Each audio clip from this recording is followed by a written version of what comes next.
Assalamualaikum warahmatullahi wabarakatuh. Selamat siang teman-teman semua. Kemarin kita sudah membahas tentang bagaimana sejarah Cina. Kemudian kita lanjut ke materi berikutnya tentang negeri Jepang. Nah, pada pertemuan kali ini kita akan membahas Jepang pada zaman kuno dan klasik. Nah, dimulai dari zaman Kofun. Nah, apa itu zaman Kofun? Jadi era Kofun itu dimulai sekitar 250 Masehi, teman-teman. Nama zaman ini berasal dari tradisi orang zaman itu untuk membuat gundukan makam atau tumulus yang disebut dengan Kofun. Nah, tumulus ini orang Jepang menyebutnya Kofun.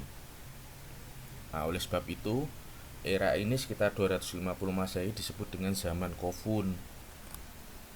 Nah, pada zaman ini sudah terdapat negara-negara militer yang kuat dengan klan-klan yang berpengaruh sebagai penguasa. Salah satu di antaranya terdapat negara Yamato yang begitu dominan dan berpusat di Provinsi Yamato dan Provinsi Kawachi.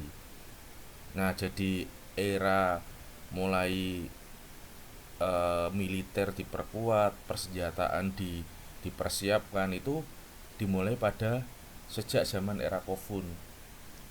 Nah, era ini menjadi pionir, istilahnya pionir atau pemerintahan yang pertama memperkuat wilayah militernya. Negara Yamato tersebut berlangsung dari abad ketiga hingga abad ketujuh dan merupakan asal garis keturunan Kekaisaran Jepang. Jadi negara Yamato yang berkuasa atas klan-klan lain dan memperoleh lahan pertanian mempertahankan pengaruh yang kuat di Jepang bagian barat. Jadi habitasi awalnya itu mulai dari Jepang bagian barat. Nah, negara Yamato ini mempertahankan hegemoninya dengan memperkuat lahan pangan atau memperkuat istilahnya ketahanan pangannya untuk mempengaruhi wilayah-wilayah yang di sekitarnya. Jadi siapa yang kuat adalah siapa yang menguasai sumber bahan makanan. Nah, itu menjadi prinsip dari pemerintahan di negara Yamato. Nah, kemudian pada masa ini juga Jepang mulai mengirimkan utusannya ke Tiongkok. Nah, kira-kira abad 5 lah. Mereka menjalin hubungan dengan tiga kerajaan Korea juga. Nah, itu malah dimulai sekitar abad keempat. Jadi mereka juga sudah melakukan hubungan bilateral terhadap wilayah lain. Nah, saya tadi mengatakan bahwa era ini merupakan era pionir di mana militer mulai diperkuat. Nah, bukti arkeologinya yaitu ditemukannya baju zirah pada era Kofun ini. Baju zirah yang dipakai oleh negara Yamato untuk berperang atau menguasai ekspansi ke wilayah lain, Jepang wilayah lain. Nah, baju ini sering juga disebut dengan baju zirah. Nah, kenapa kok baju zirah ini berperan penting? Karena pada era ini sering terjadi berkali-kali perang, terutama terkait dengan perebutan kekuasaan. Nah, perebutan kekuasaan itu biasanya dilakukan dengan cara-cara yang kotor, tipu muslihat, dan strategi yang digunakan untuk dapat berkuasa. Jadi baju zirah ini penting karena apa? Dalam proses peperangan nanti itu biasanya mereka sebelum Mesyu digunakan mereka menggunakan senjata tajam. Nah, senjata tajam khas yang dibuat oleh Jepang itu disebut dengan katana. Selain itu mereka juga menggunakan panah. Nah, baju zirah ini memiliki topong yang gunanya untuk melindungi kepala mereka dari serangan senjata tajam itu tadi. Nah, calon penguasa yang merasa lebih kuat tanpa ragu menyingkirkan semua penghalang termasuk membunuh saudara tiri atau saudara kandung. Nah, itu biasa terjadi di era-era kerajaan. Bahkan mungkin nggak hanya di Jepang aja, di kita Nusantara pada saat itu ya intrik intern istana selalu berkutat kepada perebutan kekuasaan. Zaman Kofun juga berkembang dengan pesat.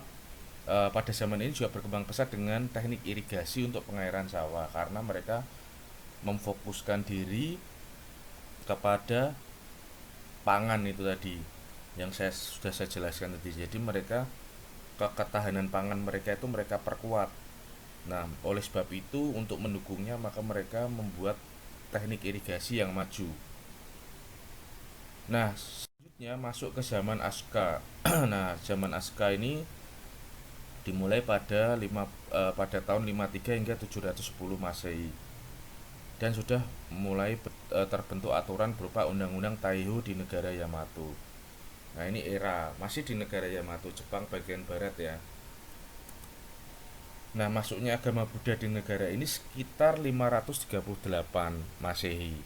Jadi masuk itu di zaman Aska dan mendapat dukungan militer dari Jepang sehingga membuat masyarakat mulai meninggalkan tradisi Kofun dan beralih menjadi penganut Buddha.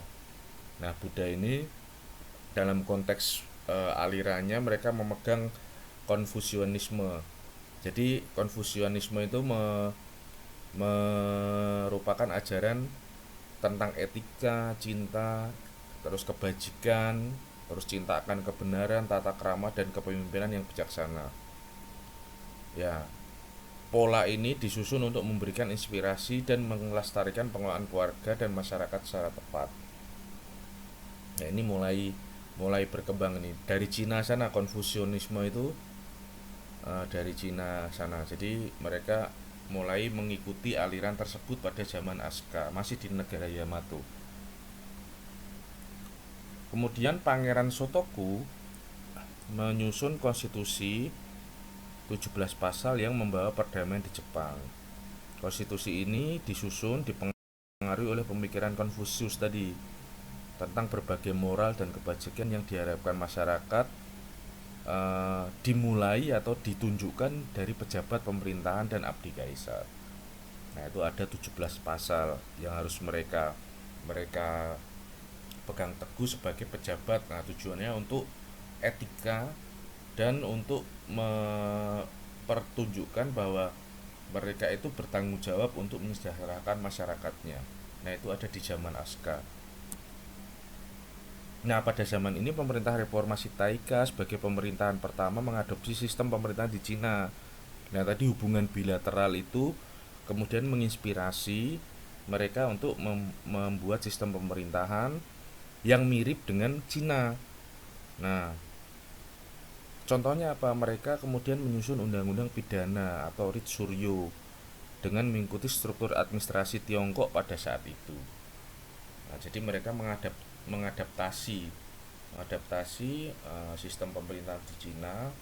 Nah, contohnya dengan menyusun undang-undang pidana itu tadi. Nah, ini contohnya. Jadi tokoh dari zaman Aska itu adalah Pangeran Sotoku. Nah, yang kanan ini tadi adalah genting yang biasa dipakai pada masa periode Asuka. Nah, ada motifnya. Nah, tanda-tanda ini biasanya merepresentasikan zaman dimana produk genting, kemudian apa namanya gerabah itu merepresentasikan zaman ketika mereka dibuat lewat motifnya. Nah, itu nanti kamu bisa pelajari di arkeologi kesejahteraan. Nah, di situ biasanya ada unsur-unsur yang menandai tentang benda itu kapan mulai dibuat. Nah, biasanya kayak ini bunga-bunga terus ada simbol bulatan-bulatan itu ada di masa periode Aska. Nah, periode sebelumnya tadi juga ada. Nah, itu nanti ditandai dengan motif apa. Nah, seperti itu. Sama halnya di Indonesia juga. Tiap periode selalu memiliki ciri khasnya terhadap benda-benda yang dibuat pada zamannya. Nah, kemudian masuk ke zaman Nara. Nah, zaman Nara ini merupakan pembagian sejarah Jepang yang cukup menarik. di mana mulai muncul kaisar wanita pertama yang disebut dengan Genmei. Nah, pada zaman ini terjadi pemindahan ibu kota ke Nara. Nah, Nara itu wilayahnya disebut dengan Heian-kyo yang dirancang untuk menjadi ibu kota pemerintahan. Jadi sebenarnya patron klien di Jepang itu sama dengan di kita. Mereka menganut sistem patrilineal, papa dari unsur laki-laki atau bapak. Nah, jadi kaisar-kaisar sebelumnya itu harus laki-laki. Nah, karena mereka menganut patrilineal, jadi mereka harus laki-laki. Tapi terjadi perubahan atau atau apa ya, historical changes ketika seorang wanita itu ternyata pernah memerintah di Jepang. Nah, di kita juga ada istilahnya Ratu Sima, terus kemudian eh, Laksamana Perempuan Malahayati itu juga ada. Jadi ada fase tertentu, titik tertentu di mana perempuan juga bisa memimpin sebuah pemerintahan. Nah, itu ada ketika di zaman Nara disebut apa ya, kalau laki-laki kaisar, berarti kalau perempuan itu ratu lah. Ratu pada masa itu namanya Genmei, Ratu Genmei. Nah, kemudian pada zaman ini pemerintah mulai menguji undang-undang Taihu yang saya sebutkan tadi, saya jelaskan tentang hukum pidana itu, dan sistem hukum yang berlaku di zaman Asuka. Nah, menguji kembali kemudian diperbarui mana-mana yang konteks mana-mana yang memang perlu untuk mendapatkan penyempurnaan. Nah, kemudian diterapkan. Meskipun belum tetap, namun Jepang sudah mulai menjadi negara hukum yang dikepalai oleh kaisar. Nah, ini sebuah gebrakan penting. Kenapa kok hukum itu penting? Karena yang menata masyarakat itu adalah hukum. Jadi ketika mereka melakukan pelanggaran, sistem hukum itu akan menentukan sanksi yang akan mereka dapatkan. Nah, itu makanya aturan pada saat saat itu juga sudah mulai diperkuat, tujuannya untuk mengatur masyarakat. Nah, kemudian pada masa ini muncul muncul kronik yang melegenda, yakni Kojiki dan Nihonshoki. Nah, jadi kronik-kronik ini kemudian banyak mempengaruhi film-film anime yang biasa kita lihat. Terutama kisah ini, kisah Kojiki dan Nihonshoki ini. Di dalamnya dikisahkan sejarah Jepang mulai sejak awal zaman mitologi Jepang, di mana Kaisar Jimmu itu kaisar di zaman Nara ini diceritakan sebagai keturunan langsung dari Amaterasu atau Dewi Matahari yang menerangi jagat raya. Jadi Amaterasu, kemudian eh, dewa-dewa Jepang itu, eh, kaisar-kaisar yang dinaikkan itu kemudian melegitimasi kuasanya dengan mengatakan bahwa mereka adalah keturunannya. Nah, itu adalah upaya untuk melegitimit kekuasaannya agar rakyat itu patuh. Jadi mereka dikaitkan dengan dewa-dewa. Nah, kultus ini disebut dengan kultus dewa raja. Kalian nanti bisa bisa cek di Google, kamu pelajari lagi itu mungkin di semester awal, bagaimana kultus dewa raja itu juga kita pakai. Jadi masyarakat itu diyakinkan bagaimana raja itu adalah keturunan dewa. Nah, itu semakin semakin eh, meyakinkan, apa ya istilahnya, legitimate, itu semakin meyakinkan masyarakat bahwa pemimpin yang mereka mereka junjung itu merupakan keturunan dewa atau eh, sosok yang mereka puja saat saat itu. Jadi itu banyak terjadi kultus dewa raja itu, termasuk di Jepang sendiri. Nah, nah ini kisah Amaterasu ini, dewa matahari yang menyinari jagat raya ini. Dia adalah kakak dari dewa bulan bernama Sukoyomi dan dewa badai laut atau Susanoo. Ini banyak, kalau kalian suka cerita Naruto, ini juga konsep mitologi ini dipakai dalam dalam apa namanya dalam anime Naruto. Dikenal Amaterasu, terus kemudian Sukoyomi, Dewa Badai Laut atau Susanoo. Nah, itu dikenal semua di kisah film anime Naruto. Nah, kemudian masuk ke zaman Heian. Nah, tadi sudah disebutkan Heian itu. Tadi kita masuk ke zaman periode baru disebut Heian. Nah, pada masa ini muncul ajaran baru yang juga dari Cina. Nah, namanya ajaran Taoisme, Tao. Nah, ini juga aliran filsafat yang mempelajari tentang kehidupan alam, tentang bagaimana berinteraksi dengan alam, menghargai alam. Nah, itu Tao. Itu berkembang pesat karena hubungan hubungan baik atau hubungan bilateral yang mereka lakukan dengan Cina itu tadi. Nah, jadi Jepang itu nggak terlepas dari keterkaitan hubungan mereka dengan Kaisar Tiongkok pada saat itu. Nah, pada zaman ini menjadi zaman keemasan bagi istana kekaisaran Jepang, di mana kesenian, puisi, dan sastra mulai merebak. Pada akhir zaman Heian bermunculan juga berbagai klan samurai. Nah, ini mulai dari titik zaman ini dikenal samurai atau petarung. Nah, kalau kemarin tuh saya ceritakan di Cina ada perang boxer, perang ahli kungfu. Nah, di Jepang mereka mempunyai samurai. Nah, pejuang mereka atau petarung mereka itu disebut dengan samurai. Jadi kalau orang Indonesia, oh,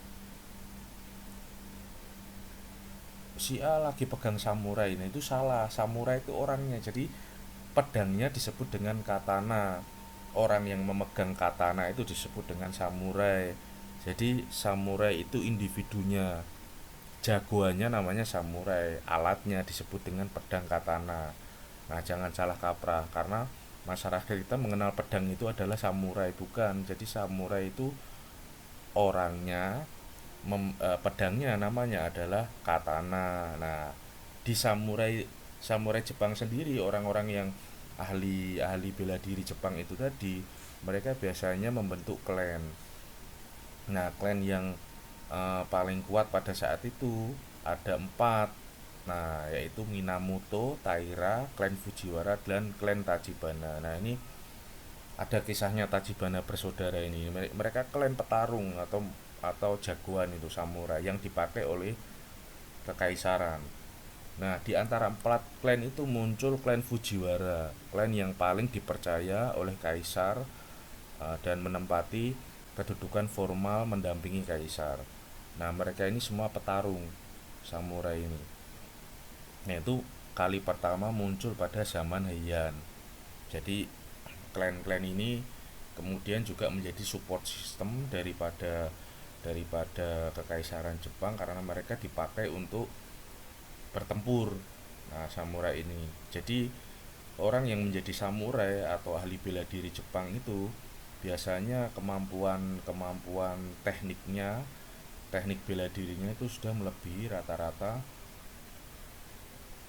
prajurit lainnya. Jadi mereka biasanya memang dipakai khusus dalam misi-misi tertentu yang dimandatkan oleh kaisar. Nah, kemudian keruntuhannya bagaimana? Nah, keruntuhan keruntuhan zaman ini, zaman kuno dan klasik ini ketika memasuki abad ke-12. Jadi klan ini kemudian mulai bertempur sendiri-sendiri. Mereka berkonflik. Akhirnya berubah menjadi perang saudara.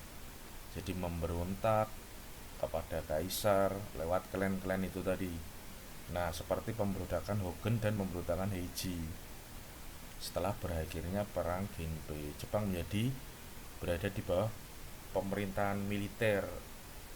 Nah, pemerintahan militer ini dipimpin oleh klan-klan samurai. Nah, akhirnya mereka itu bersepakat membentuk kepemimpinan yang bersistem kesogunan. Nah, itu jadi ya apa ya, pemberontakan-pemberontakan pada masa lalu itu biasanya memang banyak dilanjutkan oleh kaum-kaum militer karena mereka merasa satu jasa terhadap pemerintahan itu besar. Kemudian mereka merasa bahwa yang mempertahankan mempertahankan negara itu kalau bukan mereka siapa lagi. Jadi banyak pemimpin-pemimpin politis kemudian digulingkan oleh mereka yang merupakan bagian dari ahli-ahli militer atau ahli-ahli bela diri. Itu kerap kali terjadi. Jadi hal seperti ini hendaknya menjadi pembelajaran bagi kita bagaimana kita menanggapi sejarah-sejarah masa lalu pada pada wilayah lain itu keterkaitannya apa yang bisa kita samakan dengan wilayah Nusantara sejarah kita sendiri. Ternyata kita temukan berbagai berbagai kesamaan karakter yang sama, bahwa manusia itu memang ketika diberikan jabatan kekuatan itu mereka bagaimana bisa membentuk karakter diri mereka menjadi bijaksana. Kadang kekuasaan itu membutakan mata seorang pemimpin. Nah, itu terjadi tuh di zaman kuno Jepang juga, semuanya sama, perang saudara, intriknya, bunuh membunuh antar saudara itu biasa terjadi di masyarakat. Jadi nanti setelah ini kalian bisa tanyakan pertanyaannya, kita nanti tanya jawab, kamu bisa